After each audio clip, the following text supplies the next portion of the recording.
धनंजय मुंडे यांच्या सरकारी बंगल्यावर, त्याचं नाव आहे सातपुडा. या बंगल्यावर अवधा कंपनीचे अल्ताफ तांबोळी प्लस शुक्ला व इतर अधिकारी, वाल्मिक आणि बिक्कड यांची बैठक झाली.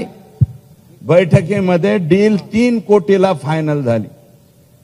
कितीला? आका क्या बोले? 3 करोड़ लग दो. क्या होना? 3 करोड़ होना, असं हे म्हणले. तर अल्ताफ तांबोळे आणि शुक्ला हे 2 लोक बाहेर गेले. त्यांनी कंपनीच्या वरिष्ठांना फोन केला. कंपनीचे वरिष्ठ म्हणले 3 करोड रुपये आपल्याला परवडत नाहीत, 2 करोड मध्ये फायनल करा. पुन्हा ते आत गेले, म्हणले साहब तिर्री नहीं जमती तुर्री.